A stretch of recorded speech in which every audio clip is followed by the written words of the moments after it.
വിദേശ വിനോദസഞ്ചാരികൾക്ക് മുമ്പിൽ കേരളത്തിന്റെ പൂമുഖമാണ് ഫോർട്ട് കൊച്ചി. എന്താണ് ഫോർട്ട് കൊച്ചി വിദേശികൾക്ക് മുമ്പിൽ ഒരുക്കിയിരിക്കുന്നത്? നമുക്ക് കാണാം.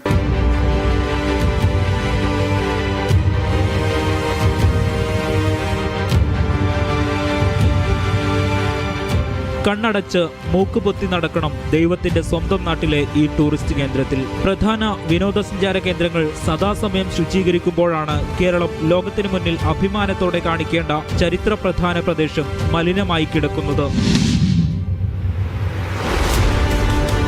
ഹെറിറ്റേജ് കൺസർവേഷൻ സൊസൈറ്റിയുടെയും DTPCയുടെയും തൊഴിലാളികൾ ഇവിടെ ശുചീകരിക്കുന്നുണ്ടെങ്കിലും ഇരിപ്പിടങ്ങൾക്ക് തൊട്ടടുത്ത് പോലും ചില്ലുകൊപ്പി പൊട്ടിക്കിടക്കുന്നത് ഒറ്റനോട്ടത്തിൽ കാണാം.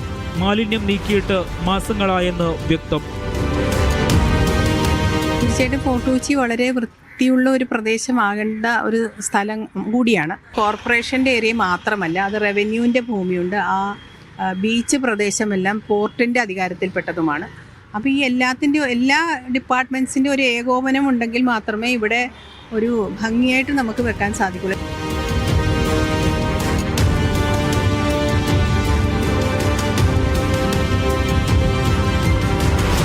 ക്യാമറ മാറ്റിവെച്ച് ബീച്ചിൽ നിയോഗിക്കപ്പെട്ട പോലീസ് അടക്കമുള്ള സർക്കാർ ഉദ്യോഗസ്ഥരോട് സംസാരിച്ചപ്പോൾ ഒന്നടങ്കം ആവശ്യപ്പെട്ടത് ശുചിമുറി സൗകര്യം വേണമെന്ന്. ശങ്ക തീർക്കൽ പോലീസിന് പോലും ആശങ്കയാകുമ്പോൾ വിനോദസഞ്ചാരികളുടെ ശങ്കയെക്കുറിച്ച് അധികാരികൾക്ക് മാത്രം ശങ്കയില്ല.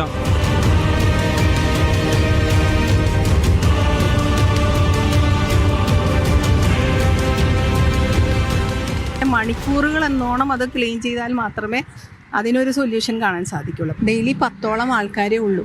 അപ്പോൾ അതിൻ്റെ ആ ഒരു അപര്യാപ്തത നമുക്ക് കാണാൻ സാധിക്കുന്നുണ്ട്. അപ്പോൾ നമ്മുടെ ഈ പ്രദേശത്തിൻ്റെ ഒരു ഇമ്പോർട്ടൻസ് മനസ്സിലാക്കിക്കൊണ്ട് എല്ലാവരും ഒത്തുചേർന്നാൽ മാത്രമേ അത് നമുക്ക് ഒരു ശാശ്വത പരിഹാരം ഇവിടെ കാണാൻ സാധിക്കുള്ളൂ.